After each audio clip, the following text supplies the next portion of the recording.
Ever since I posted videos covering Monster Hunter 1, 2, and Freedom Unite, there have been folks requesting to see me do the endgame fights in those games, both from my Twitch chat and from the YouTube comments. And the reason why I didn't do the endgame content of those games is because Monster Hunter Freedom Unite is in a sense a compilation of all Generation 1 and 2 games with some of its own content in addition to it. So in the end, I'll be fighting the same monsters in here as I would in those older games. What's up everyone, my name is Tigrex, Twitch streamer, guitar shredder, and wielder of bone sticks with meaty tips. If you enjoy these type of videos, then consider supporting me on Twitch or Patreon like these super awesome people listed here, as it would help me and help keep the content going. All links in the description below.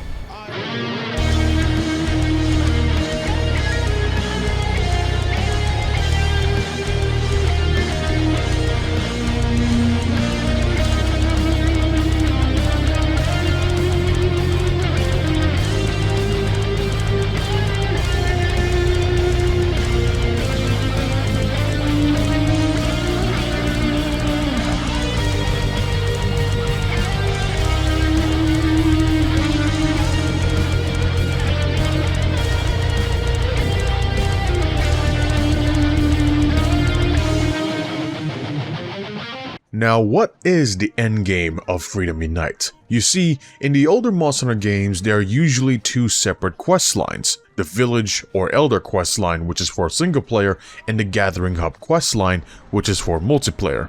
And usually, people will consider this one to be the route that leads you to endgame.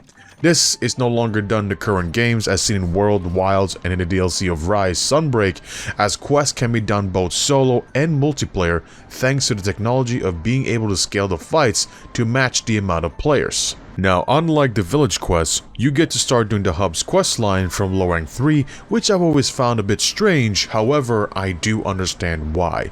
That's because I believe that the Elder's quest line is expected to be done before low rank. However, like the Elder's quest line, the quests in low rank and hers are very similar, as you get to fight the same monsters, albeit in different orders. So if you're probably wondering why bother doing both instead of just one, well, you can technically ignore the Elder's quest line, but by doing so, you will then be missing out on some upgrades like for the farm, the kitchen, merchandise, and more. So in this case, you'll mostly be seeing the same monsters being fought again, like Kongolala, Blangonga, Tigrex, Basarios, Gravios, Shengoren, and more.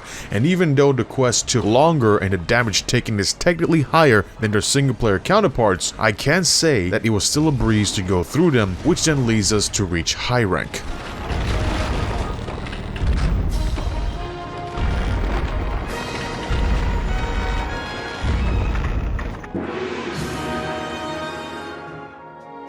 And the first ever quest we'll be doing today is having us fight 2 Daimyo Hermitors in less than 5 minutes.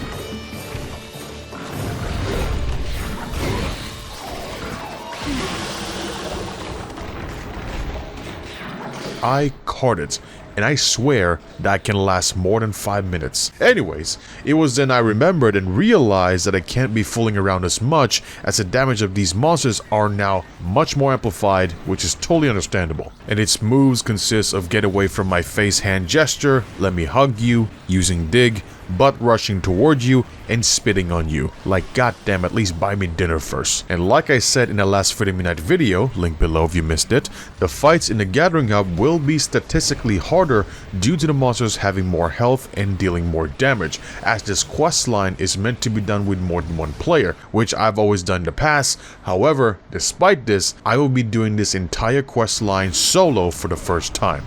So strap in your seatbelt folks and sit back and enjoy the ride, because if I caught it within the first 5 minutes, only means that this will be a really wild ride.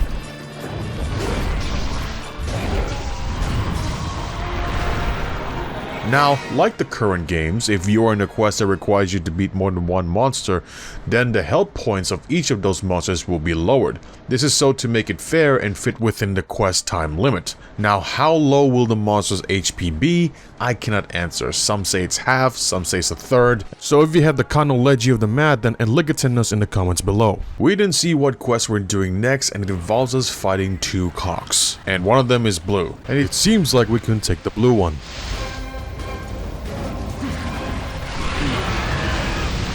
Stop it. Now their moves are no different from their low rank and village quest counterparts, and it consists of stabbing your face with my face, let me slap you with my long tail, I'm having a temper tantrum, and I'm vomiting spicy Mexican food. And it took us about 10 minutes to finally beat them.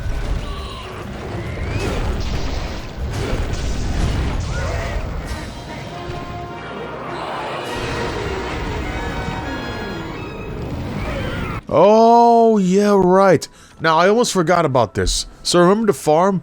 Yeah, after beating tigrex in the village quest, you unlock this cave that has a massive black sword that you can actually mine. And all you need is to talk to this feline and give it 2 elder dragon bones. And then the feline will then make you a pickaxe, which you'll then use to mine the mysterious sword. Why is it a sword? I don't know. Why is it mysterious? I don't know. Don't ask questions. So the next quest has us fight a Congolala. However, you will be chased around by a Boldrome. That's the same exact size as the monkey. Now, who thought of this? Which one of you is it? Was it you? Yeah, you deserve getting carted by that Gore Magala. Now, its moves include slapping you, fury swipes which can be done up to 5 times, Rob Van Dam's frog splash, and let me hug the floor and let me fart. And if you were to get hit by any farts, you get the stinky debuff, which prevents you from using consumable items, and to get rid of it, besides waiting that is to use a deodorant, which the average gamer don't use, like you who's watching this video right now. You stinky gamer, are you a Congolala? But it's fine, because in the end, we beat the monster.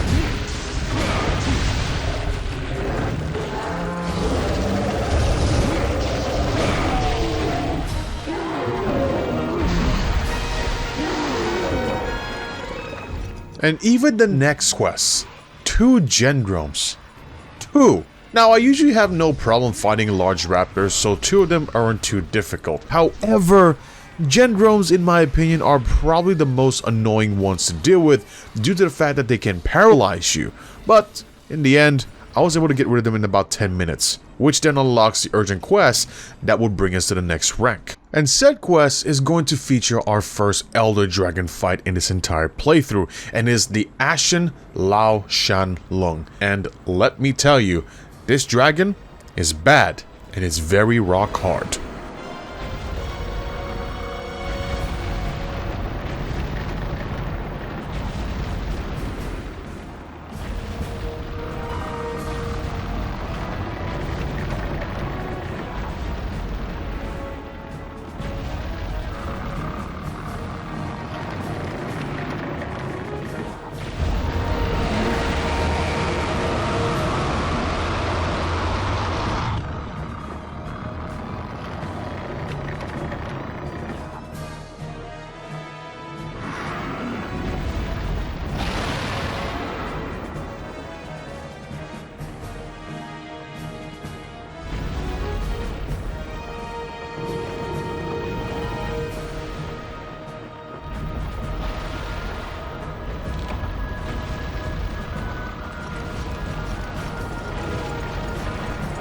Now this fight isn't really difficult because, like the Shen-Garen fight, you are tasked to distract it because it is heading towards the village in order to destroy it. So you gotta make sure that you're doing enough damage to make it possible. So besides eating the food in the kitchen and consuming demon drugs and armor skins for more buffs, you can actually increase those stats even further. See, you can get these items called the Power Charm and the Armor Charm, and you don't have to use it, but holding it in your item pouch during hunts actually increases their respective stats. And besides that, you can also upgrade the demon drugs and armor skins to be the mega versions of them.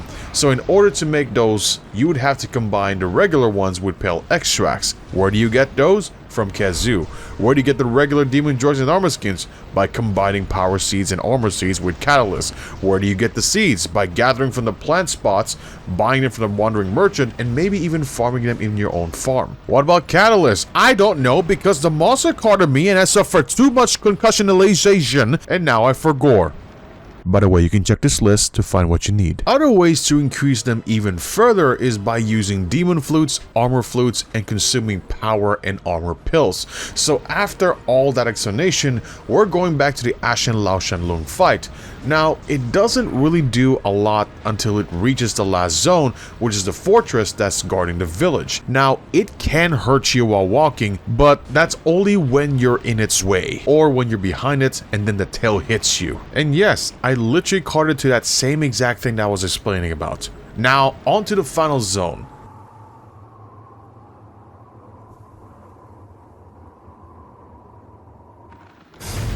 You get jump scared, and while it still does just walk toward the fortress and tries to bang it with his body, you can use the Dragonators to penetrate this bad dragon. And the way this kind of quest works is if you do enough damage, you slay it. But if you can't, then the second best option is to make sure that the timer runs out while the integrity stays above 0%, meaning that you'll have to keep doing consistent damage and stagger or stun the monster to distract it, which then buys you time, which will then have the monster flee instead.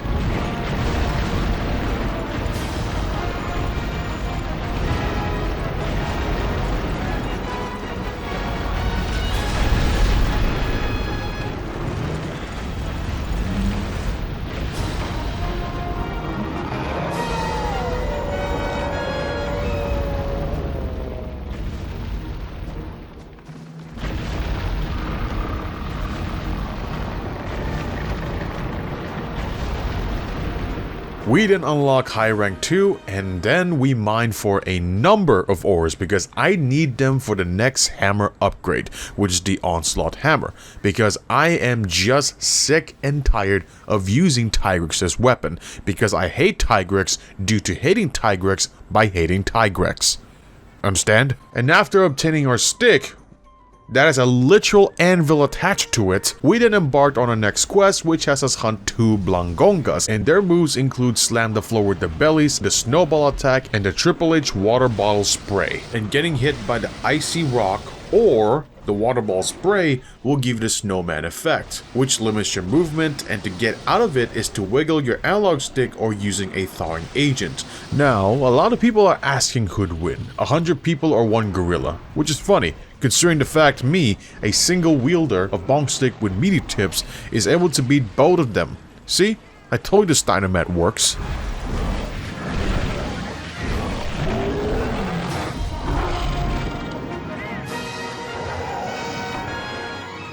So the next quest is going to have us fight an even more sparkly wingful legged erect PP, and it took me 40k. 40k? By the day of the Emperor Sanguinius, I shall use my massive thunder hammer to smite this shocking.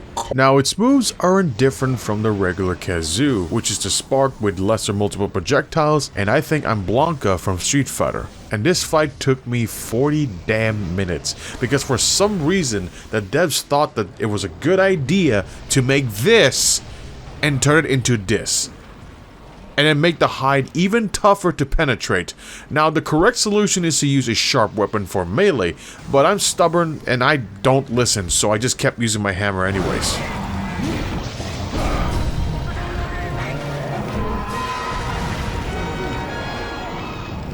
And why?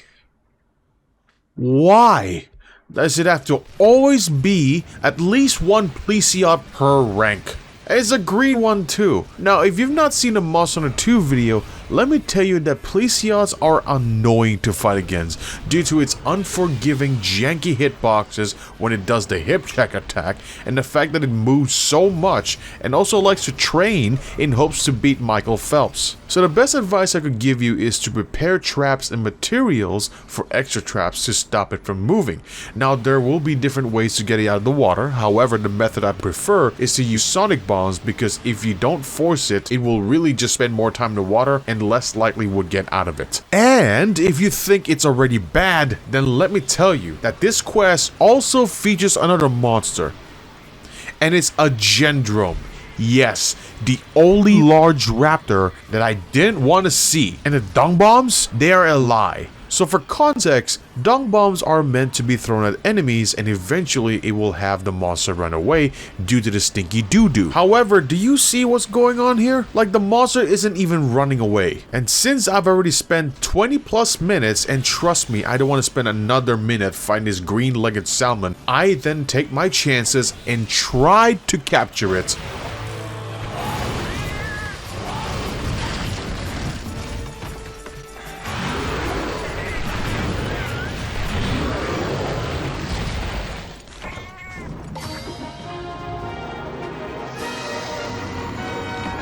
Which was a success. The next two quests has us hunt a Rathalos and a Basarios. And for Rathalos, he's a classic monster, and besides the usual tail swipes, face tackle, rushes and so on, it does shoot out fire projectiles, and it even does it when it flies backwards and while in the air. And in addition to that, it can also prepare to poison you by scratching you. As for the Basarios, it does have identical physical attacks like the rushes, tail swipes, and more, but it does have its own movesets like the poisonous gas farts, the sleepy gas farts, and I'm firing my laser. And after a short time, I was able to clear the quest quite quickly,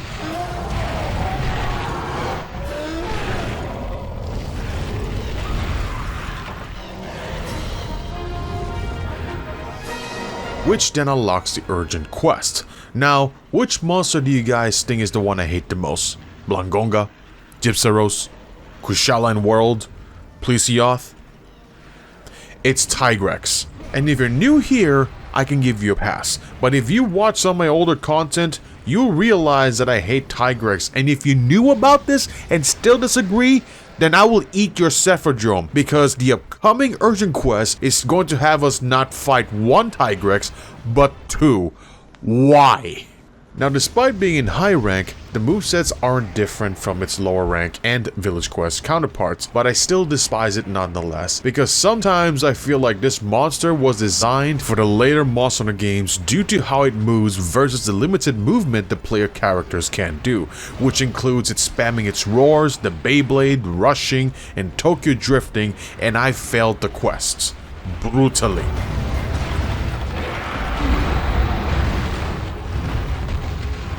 And if I remember correctly, this is exactly the quest that me and my friends struggled, not because of the difficulty, but rather due to the amount of chaos that Tigrex causes, and then you add another one. So after spending all that time molding, carting, smashing the Tigrexes, I finally, and I mean finally, beat this quest.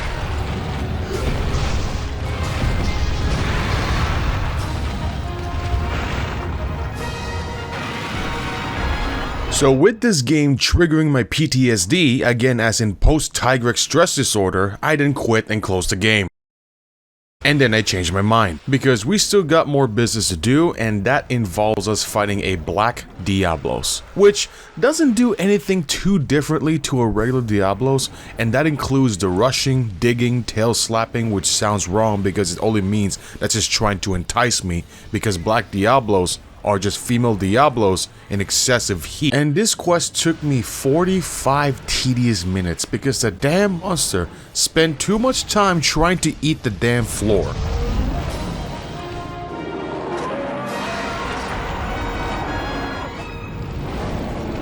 And speaking of long, tedious fights, we have the Black Gravios, which is compared to Gravios even more rock hard. And it took me almost 3 goddamn hours because I thought it was a good idea to fight this monster with a barely white sharpness greatsword. So for context, whenever you fight a gravy monster, unless you want to get deflected like there's no tomorrow, you'd be needing at least white if not purple sharpness just so you could hit it. As for its moveset, it's nothing out of the ordinary as it tends to use the same moves as a regular gravy monster, but it is tougher, usually bigger, and unlike its regular counterpart, it likes to rudely sneak in a fart while it vomits fire. And I struggled fighting this with a greatsword, so then I switched back to hammer, which then has me spend another 45 minutes fighting this monster, but I finally beat it.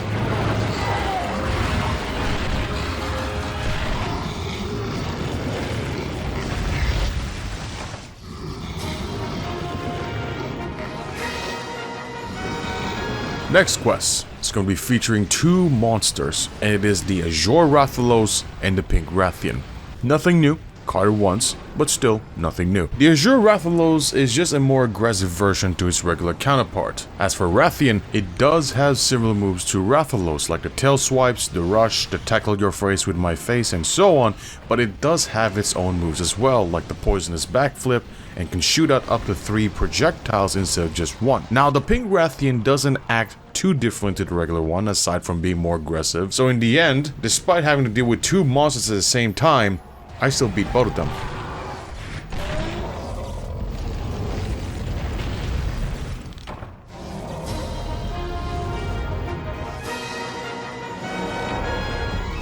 This next one though, it's a little rough. Not because it's difficult, but because it's a Gold Rathian. Now, with how long the fight took, I literally was getting exhausted as time passes. Now, Rathians are alright, and like I said, Pink Rathians are just a bit more aggressive to a regular one, and Gold Rathians in this case are even more so aggressive. And the next one, the one after that, Silver Rathalos. And if you have the basic knowledge to their movesets, and I mean for both Rathian and Rathalos, you'll find them easy to beat. But in this case, you might have to change your attack patterns a little bit as well as positioning because they're moving pretty fast. Now, what I find annoying is that despite fighting the Silver Rathalos on literally one spot, the monster still likes to do a worldwide flight tour, and it has nowhere else to go. But despite that, they ended up dead.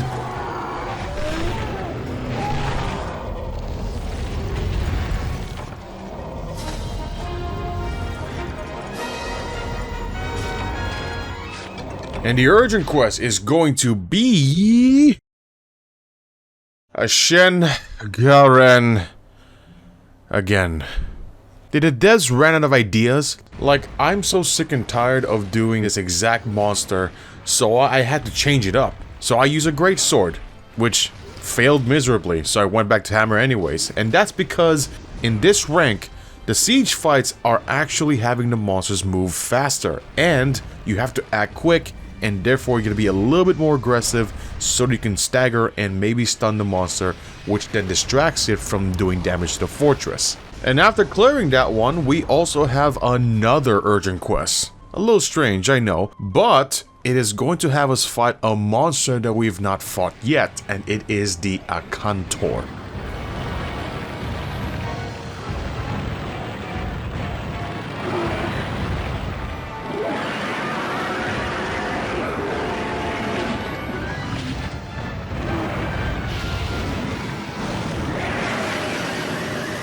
And I know this monster is huge, but if you think this is an Elder Dragon, you're wrong. Wanna know what kind of monster it is? It's a flying wyvern. I'm not joking. Like, where are its damn wings? Oh, I know. So the game is calling its own monsters too fat to fly? Capcom is fat shaming, folks. Jokes aside, there's actually one move that you might have to actively try your best to avoid, and is the sound wave attack, as it usually is a one-tap attack, meaning that you'll likely get carded by it regardless if you're max health, and yes, even if you use max potions to give you an additional 50 max HP. It also does the tigrex rush, albeit slow, a tail swipe, a roar that can sometimes knock you back and hurt you, and it can dig and also cause the spots on the floor to have bursts of mini volcanic eruptions. That sometimes happens when it roars or digs underground. And don't get any funny ideas, because I know it's not an Elder Dragon, but you cannot trap this monster. And one thing I learned about avoiding the rush attack is if you were to dive sideways or backwards, then it is likely to hit you due to how slow it moves and how massive the hitbox is. So to avoid it, you actually have to find the right diagonal angle towards it, and then you do the run dive in order to avoid it. However, do keep in mind that this is an old game, and sometimes the hitboxes can in a way be problematic at times. And a lot of times I find myself running out of healing items simply because I couldn't do enough damage to the point where the fight will last too long. So remember the flutes, the pills? Yeah, I brought those. And after almost 3 hours of this fight, I finally, and I mean finally, beat this monster.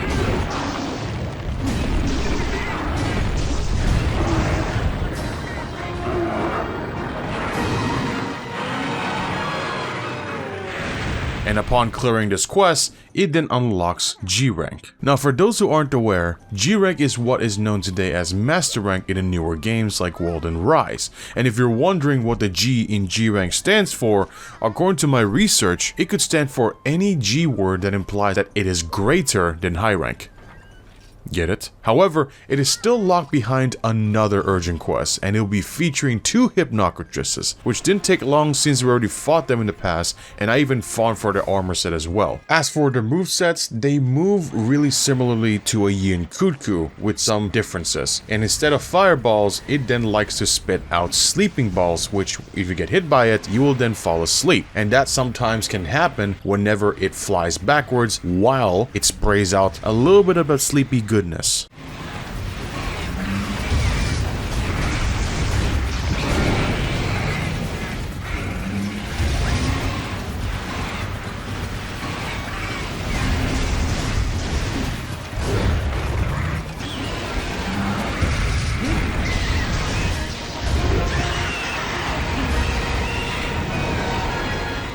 Like, really? I have to fight another Plesioth? Now the good thing of this map is that it really can't go anywhere because there's only one zone that has water. However, there's always gotta be some company, like this damn Vespoid right here.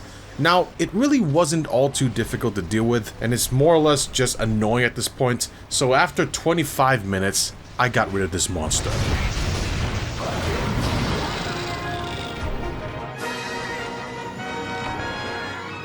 And speaking of annoying, we are tasked to fight another Kezu. Devs, are you mad? Like, again, it isn't too difficult, just annoying, because it is a tedious process to fight Kezus at some point in time. Yes, fighting it with anything that is not a blunt weapon will make the fight go easily, and at this point, again, I'm too stubborn and committed to change weapons until much later. Plus, it's just a Kezu, so I'll just deal with it for now, and I'll get a great sword another time. Now, like I said about the Red Kezu, this monster is the regular version of that, so its moves are pretty much the same and only slower. So after spending half an hour spanking this phallic creature, I finally beat him off. Up, damn it! And oh my god.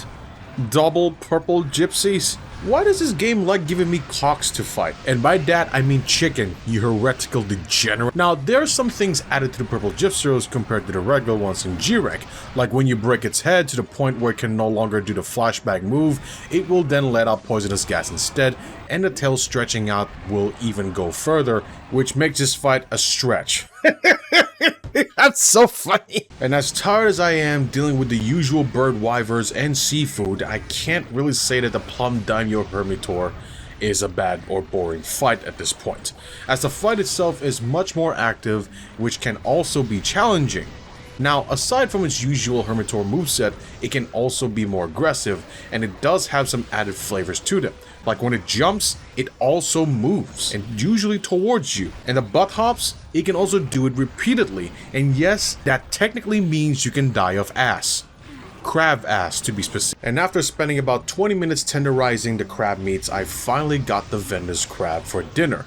Now, at this point in time, it is quite obvious that the game to me is starting to feel more tedious than fun, as you're most likely to be fighting the same monsters you did in lower ranks, just with the higher stats and sometimes taking even longer.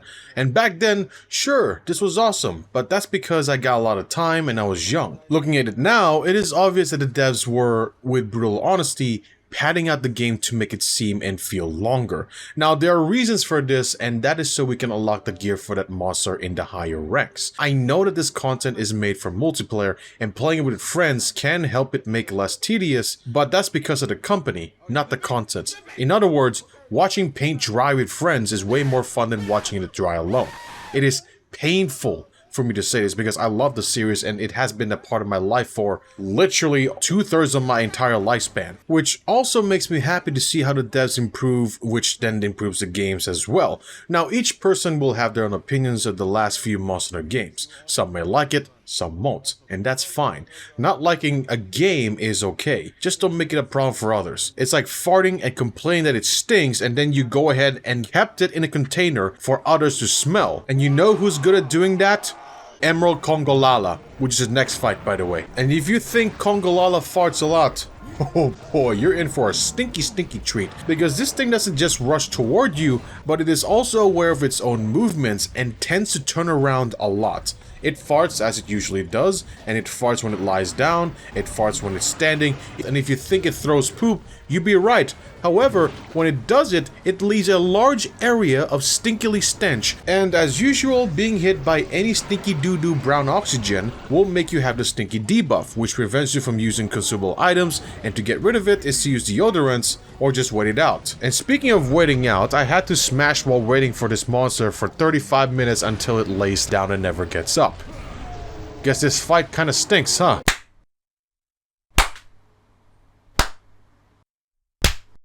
And with that all done, we then proceeded to the urgent quest, which will be featuring us fighting the Nargacuga. Now, its moves aren't really an issue to me. What the issue is its speed, and that's due to Nargacuga being one of the fastest monsters in this game. And its moves include the forward jump slash, the tail slam, and shooting needles out of its tail. And it can be nasty as well, as it turning around can actually deal damage due to its wings having blades. So make sure to keep an eye on your HP, because you might not even know that you're losing it. And after being left with 5 minutes in this quest, I then finally beat it.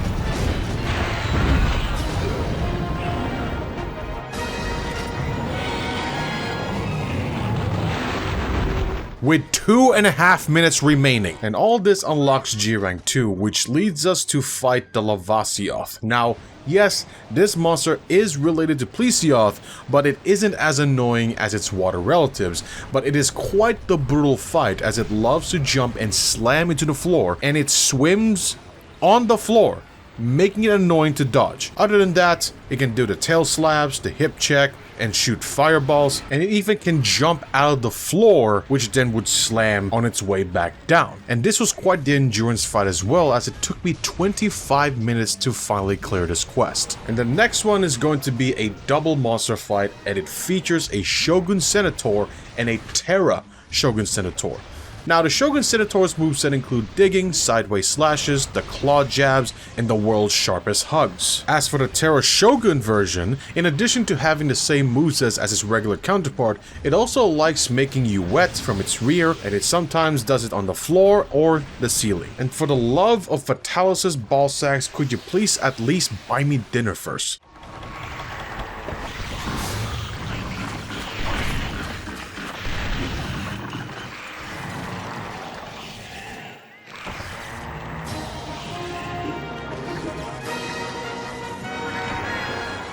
Next two quests is going to be featuring a Rathalos and a Rathian again.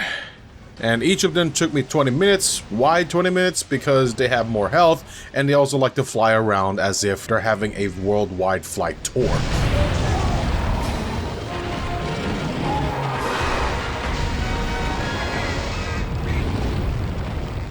The one after that, though, is going to be the last one before the urgent quest that would lead us to the final G rank. And it is going to be featuring a Copper Blangonga. Now, there are some changes to some of its usual moves, like how it blows sand instead of ice, and it will stun you. And whenever it throws rocks, there are going to be more projectiles. If not, it's going to be rolling even more, increasing the chances of trying to hit you. And this fight was quite a challenge as well, because it moves a lot, making it feel like I'm PvPing with another player.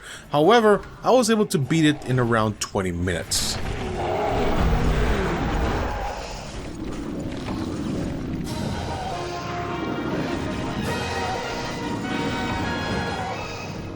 And this will feature our second Elder Dragon fight in this entire playthrough, and it is the Yama Tsukami.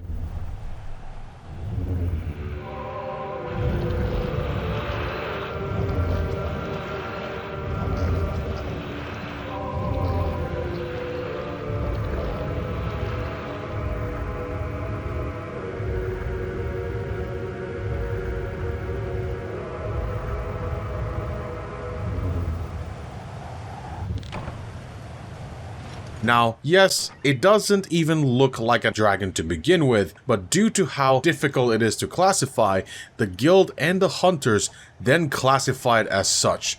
Can you believe that? Now, getting to this point is quite the build-up, as it has you literally climb up the tower to fight the Yama Tsukami.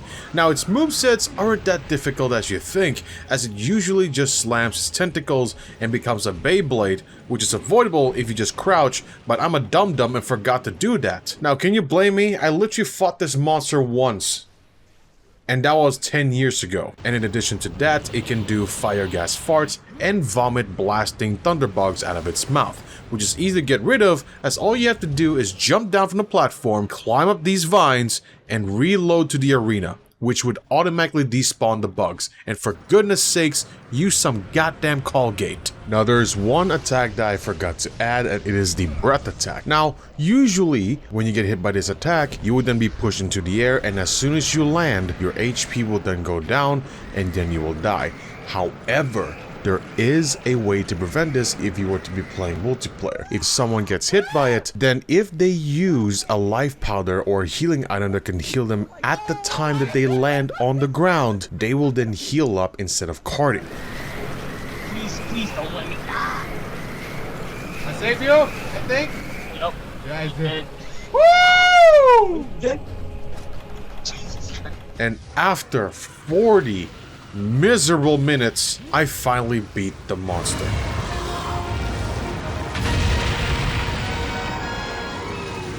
Now, the fight itself isn't really a challenge for me, and really more of a damage and build check, as it really tests you and your build to see if you're ready for what is to come next, similarly to how the lao-shan and the Shengaren fights test you. And yes, I'm using the Copper Blangonga hammer for now because it gives a decent amount of damage, especially for what we could get at the moment. And our first test subject is going to be a tigrex, and this quest took me a while due to the insanely high damage and how much more frequent it gets angry. And when it's angry, it actually does more damage, which made me fail the quest. I then tried again, spent about 35 minutes smacking it until I finally beat it.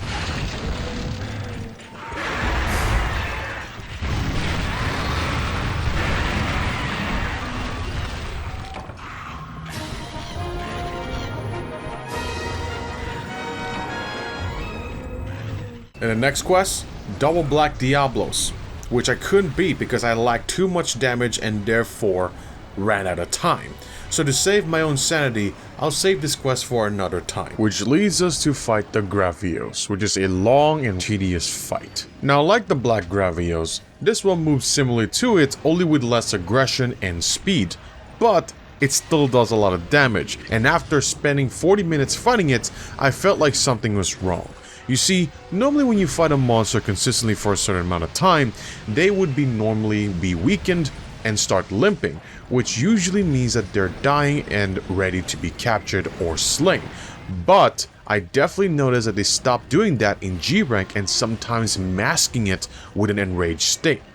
So with my last shock trap, I tried my luck and see if I could capture it.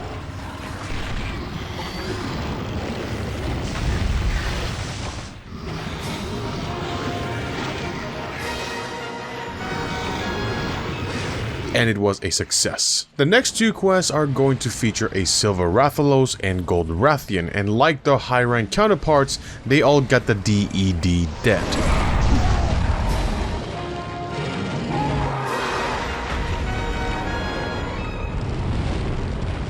I then took the time to farm for a new armor set, which includes the Obituary, which requires bugs and their juices to craft, and the Tigrex armor pieces and weapons, which then leads us to farming for decorations. Now remember decorations? Yeah?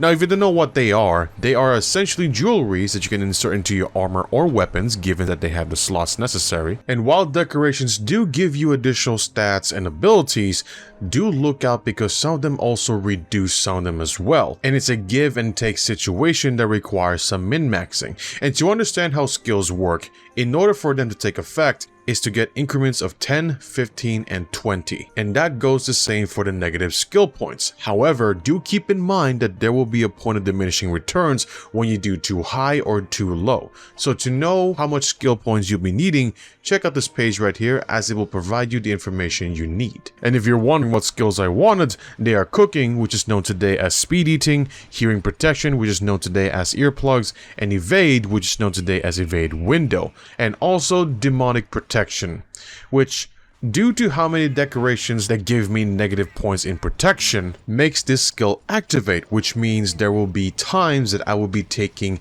30% more damage.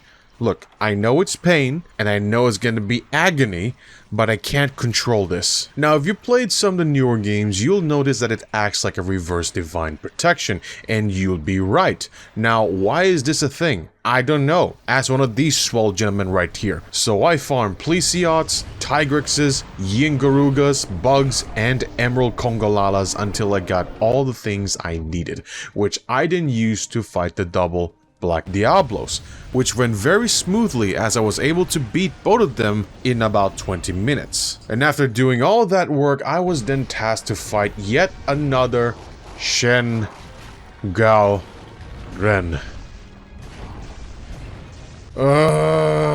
Which was the last key quest of the entire playthrough, because completing that unlocks the final urgent quest, and it features the cooler relative of Akantor, the Ukanlos.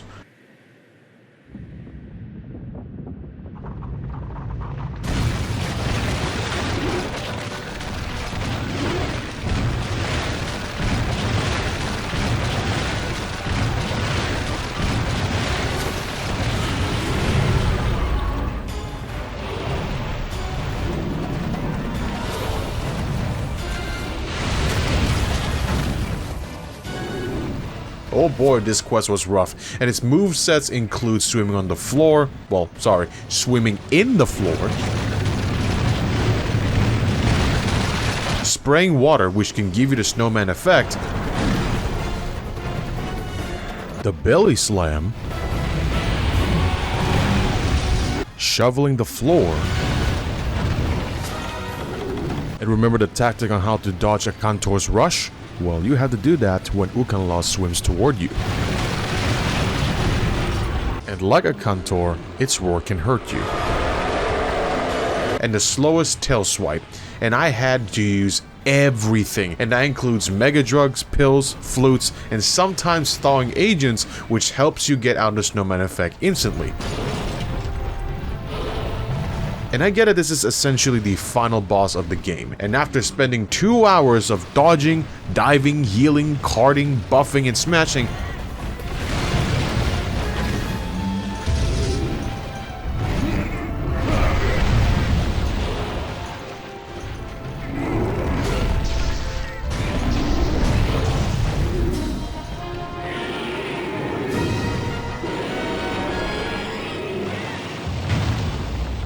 I finally beat the monster, and all of this means that we finished the game. Right? Again, ever since I posted the Monsutā 1 video, some people were expecting to see me fight some of the bigger and harder monsters. However, like I said, Monster Hunter Freedom Unite is in a sense a compilation of both Generation 1 and 2 games mashed into one massive one. Meaning that I'll get to fight those exact monsters pretty much in the same way I'd fight them had I pushed forward in those older games. And if I had done that, then it might cause some redundancy. Like, I've already played 5 different Monster Hunter games this year, and that means I've fought the power couple in 5 of those games, the birds in 4 of those games, and the monkeys in 3 of those games. And that is why I didn't proceed to fight the Elder Dragons in Monster Hunter 1 and 2. That's because I'm saving them for this game, and we're gonna fight them all in G rank, which is the hardest difficulty possible. Which is why, despite beating the final boss of Freedom Unite, there's still content to do like the Elder Dragons, and the first one is going to be the Lunastra. However, in order to unlock her, I would have to beat every single monster target in 7 and 8 star net cost quests, and it's a good thing that I've done most of the single target fights in this rank as shown in the previous Freedom Unite video, because if I didn't, then I'd lose my mind. Now, all the remaining fights to be done will likely have familiar faces, except for one, and it is the Vespoid Queen. Now, usually when you have a large monster as a target, you just have to go find them and then you fight them and either end the fight with a kill or capturing it. However, for the Vespoid Queen, you actually have to summon her. And to do that, you'd have to beat around 20 or 30 Vespoids, and let me tell you, as easy as it may sound, it definitely felt like it took a while. And after doing so, she finally comes. And its moves include stab you in the face that can paralyze you, tackling you from the air, and spewing out its juices that grant defense down.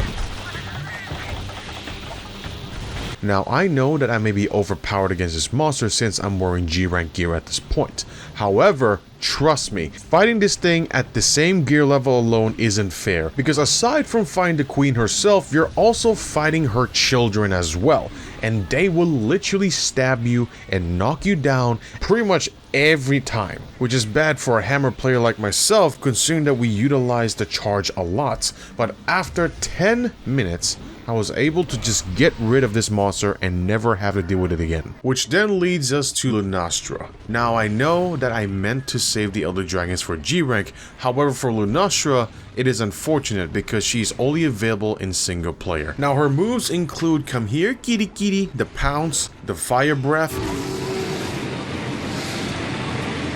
and the Bitch Slap, and the Bombardment. Now, when you see her preparing for this move and also see yellow sparks, the proximity of the blasts are going to be from the wider areas. And if the sparks are red, then it's going to be in the closer proximity.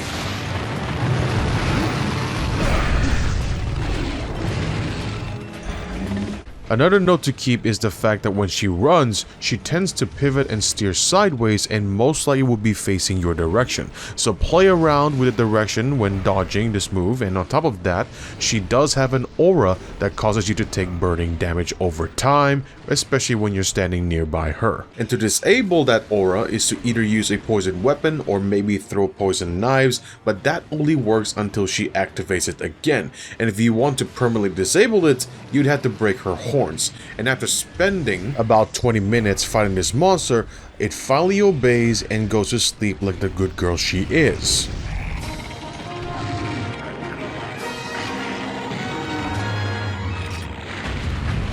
However, with that done, let's head back to the Gathering Hub because we still got some Elder Dragon slaying business to be done. And to unlock them, we'd have to do all G rank 1 and 2 epic hunting quests. Now, sometimes the quest may take place in the biome and sometimes an arena, and it usually features more than one monster.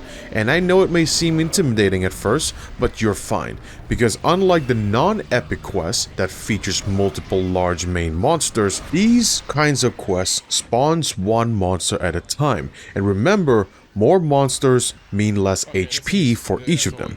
And the cool thing about this kinds of quests is the fact that if you choose to slay whatever the main target is, instead of carving their body parts, you carve mega potions. Now, I know it seems a little weird, but you still get their body carves by the end of the quests. And it's a good thing as well, because when you're fighting multiple monsters, then refilling your healing items may help you in the long run. And after completing all those G1 and G2 epic quests, unlocks the Ashen Lao-shan Lung.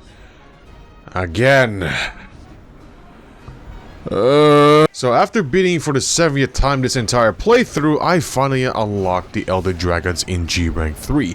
And the first one we'll be going after will be the Steel Wind Dragon herself, the Kushala Daora. Now, this dragon is usually a pain to deal with, especially on melee, due to the fact that she has a wind aura that will most likely push you back. Now, like the Lunastra, in order to disable it, you'd have to be using a poisoned weapon or maybe use poison throwing knives, which is why I was able to beat Kushala so easily when I played Monster Hunter 2. Which is funny, because I completely forgot about that, and I blame Monster Hunter World, Kushala, you damn windy bitch. Other than that, she can bitch slap you, crash land onto you, do a wind breath both in air and on the ground, and usually steering rush. And this is likely one of the hardest ones for me to deal with due to the fact that I don't have a poison tool or weapons, and no, I'm not going to try to get a poison weapon now because I'm too committed and too stubborn, so I'm going to keep continuing this way, and with sheer willpower and pure 25 minutes of intense sweat and smashing, I was able to beat her.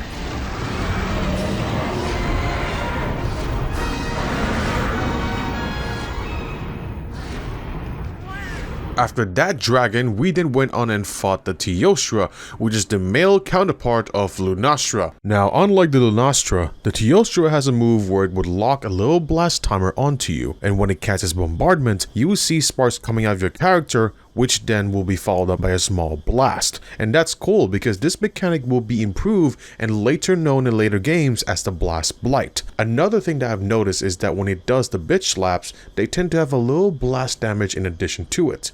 Other than that, they're pretty much the same monsters. But after exactly 25 minutes of smashing this little kitty cat, we didn't beat it.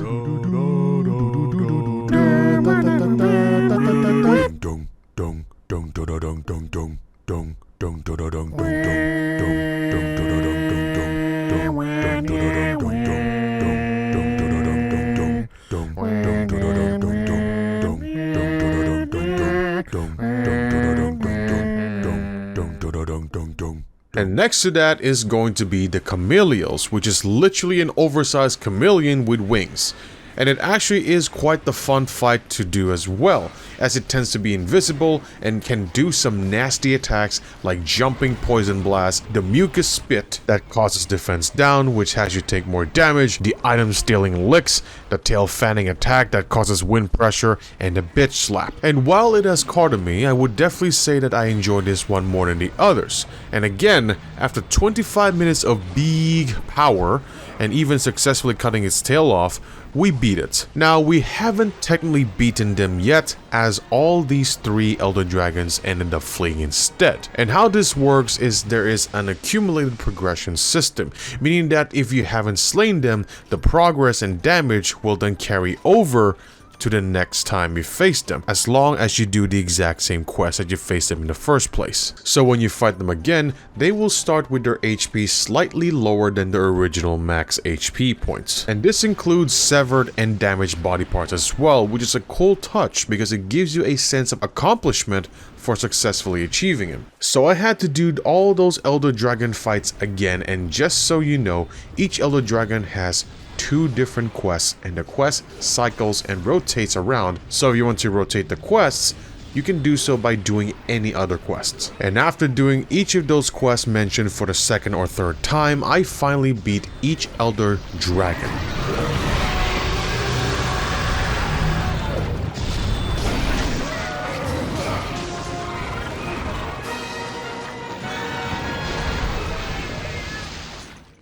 Which leads us to fight the next one, the Kirin. Now, there are reasons why I'm not a fan of Kirin. One being that it's small, very agile, and more importantly, does a lot of lightning damage. And this quest took me a while, as most of the fight was just me literally chasing the damn horse. And yes, this horse is an Elder Dragon, because like Yama Tsukami, the guild and hunters couldn't classify it, so they just named it an Elder Dragon. So at this point, you might as well just classify an auto-driving car as an Elder Dragon. Now, its moves include Tackle, Thunder Shock, Rage, which makes it angry and therefore doing more damage, and Thunder, which can instantly cart you. And whenever you get hit by any of its lightning attacks, there is a high chance that you'll get paralyzed, so it is quite the challenge. And also, did you know that you can't capture an Elder Dragon? Pretty dumb, right? And after spending almost a full hour fighting this monster, I finally, and I mean finally, beat it.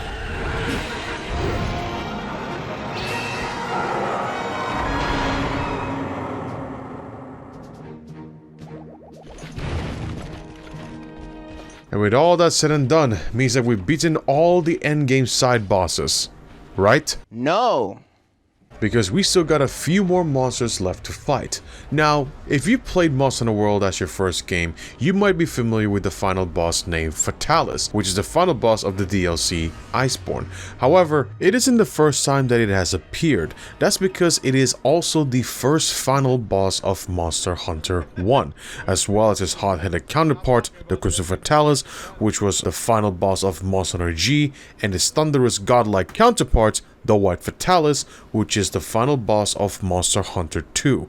And remember me saying that this game is a compilation of Generation 1 and 2 games? Yep, This is exactly what I was talking about. So in order to unlock Fatalis in this game, I would have to clear all the G-rank training quests that's given out by this hunter trainer, which includes Hypnocatrice, Emerald Kongolala, Plum Daimyo Hermitor, Copper Blangonga, Nagakuga, Lavasio, and Shogun Terra Senator. And in order to be able to do those quests, you would have to fight them individually in G rank. And by that I mean that they must be the sole main target. And since I've done everything but the Terra Shogun Senator, I then quickly beaten it in its own G rank quest, which then unlocks its G rank training version. Now in these kinds of quests, you aren't going in with your usual armor, weapons, and item loadouts. Instead, they give you a selection of pre-made gear sets and item loadouts based off of the weapons that the quest lets you choose. And this was rough because the game doesn't even give you a full stack of mega potions,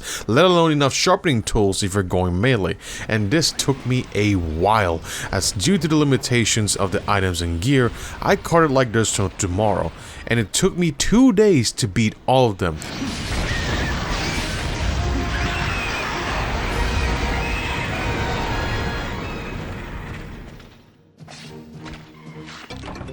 Now that's fine, because it means I'm ready to fight Fatalis. Oh wait. There's more? I thought I unlocked everything already. Oh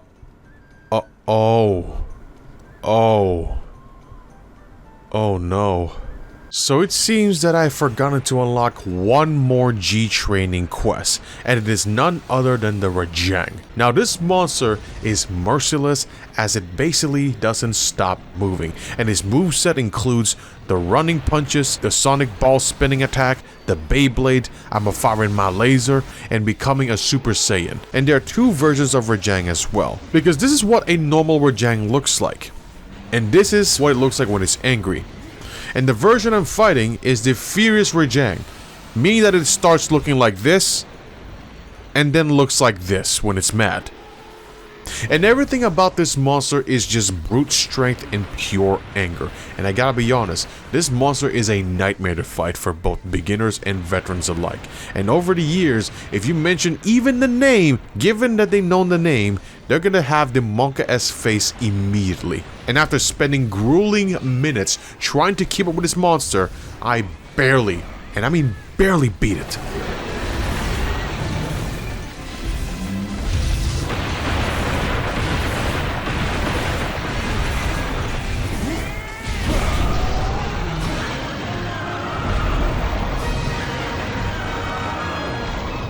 But that's fine, because remember, I have to fight this thing again. It's gonna be fun, right? And this one was even rougher than the original quest, simply because of the limited item loadout and the unfamiliarity of the gear sets. Oh, by the way, did I mention that these G training quests were no carts, meaning that if you cart once, you basically lost and you had to do the whole thing again? And it was bad that I even had to use the bed in the camp to heal myself. And after countless attempts, I finally, and I mean finally, beat this quest. And after barely crawling out with victory, I finally unlocked the demon of Castle Shrade, the Fatalis.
This was rough.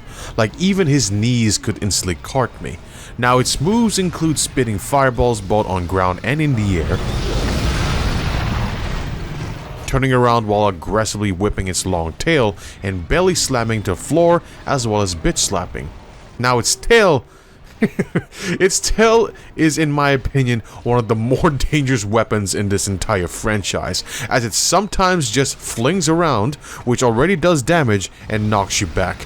Now, there are ways to do more damage, and that is by utilizing the weapons in this area, and I don't just mean the guns, because there is a Dragonator and the gate. Yes, the gate. So once you get Fatalis to stand under the gate, it will then automatically shut onto the dragon's back, dealing damage and pinning it down, allowing you to hit it for more damage. And after attacking this monster for 25 minutes, it flees. That's because, like the Elder Dragon trio, Fatalis and its other versions also have the accumulated progression system. So after dozens of cards and multiple repels, I finally beat the monster in the coolest way possible.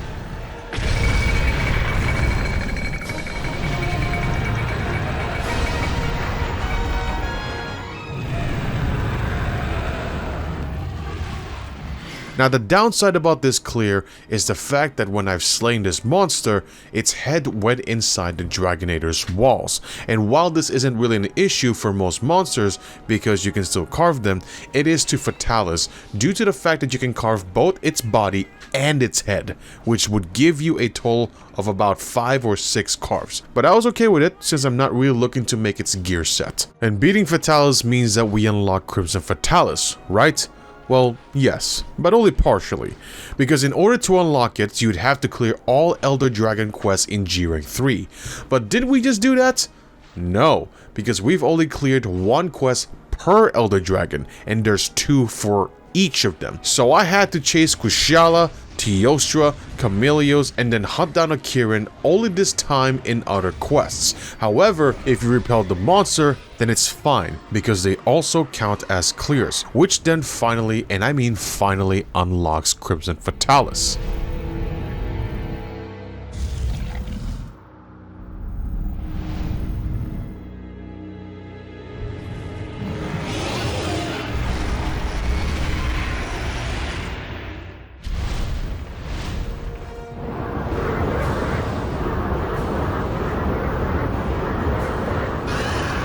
This version is definitely quite the patience test, because when it gets mad, this bad dragon gets hard, which takes quite the toll of your weapon sharpness and makes the timing of your whetstone sharpening kind of critical in a sense. Besides that, it does similar moves to the regular counterparts, as its tail is now swinging more aggressively, the bitch slaps happens on both sides simultaneously, and when it roars, it causes small meteors to fall from the sky.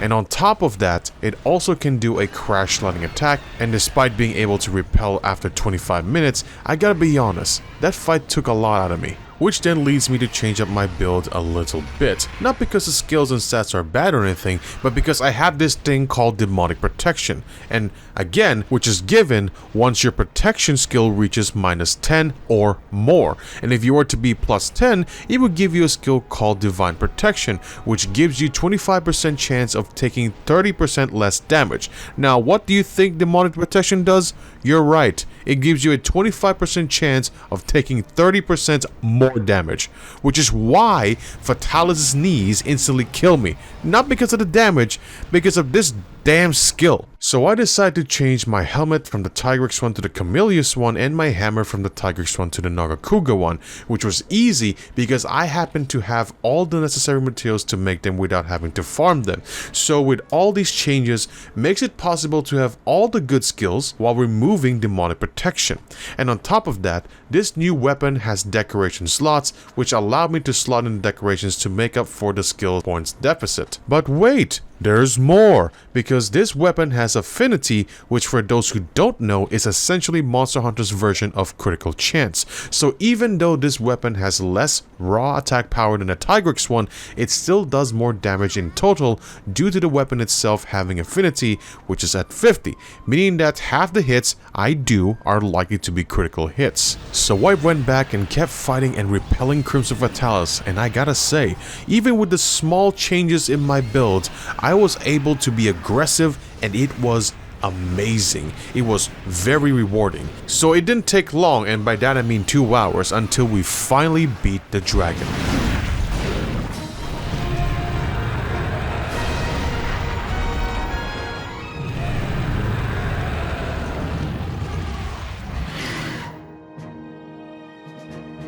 And with that, leaves us to unlock the final version of Fatalis, which would include not only beating Crimson Fatalis, but also clearing all the epic hunting quests in G Rank 3.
And after all that hunting, I then unlocked the ancestral dragon itself, the White Fatalis.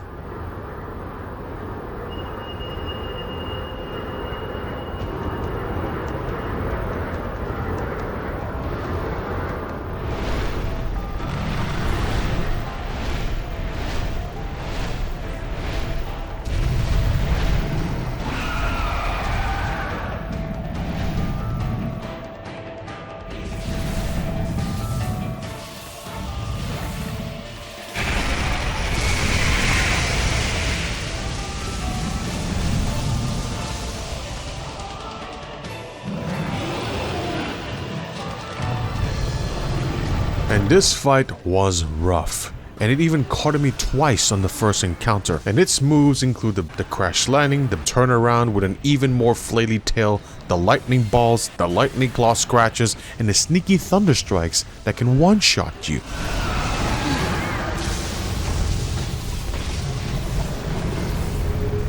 And summoning all the thunder strikes down upon us.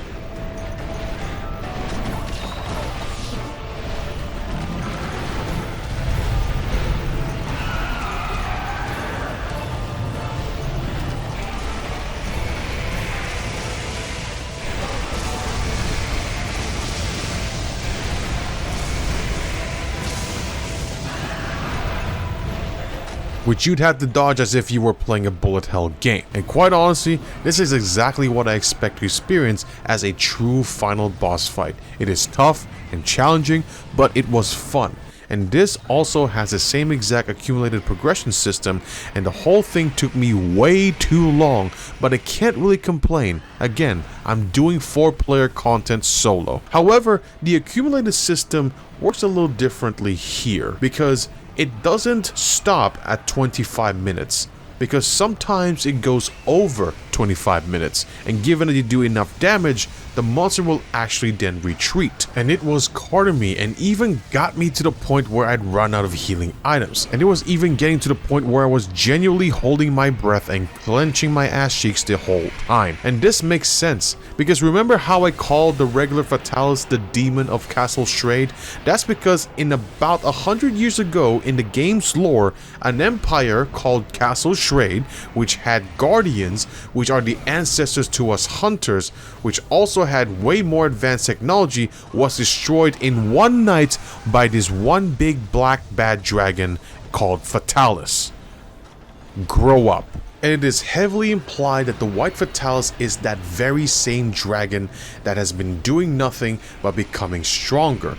So with the might of our guardian ancestors and with the confidence of having repelled it 8 times, we then face the dragon one more time.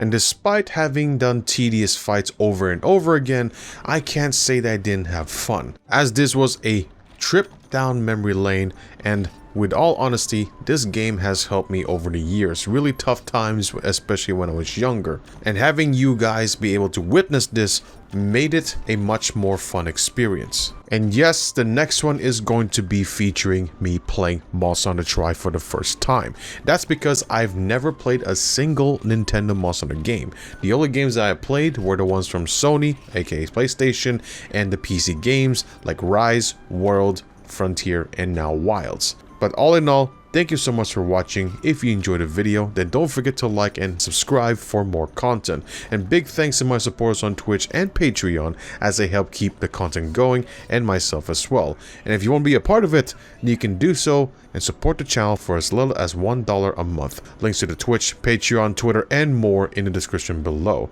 And last but not least, happy hunting, and hope you all have a wonderful day.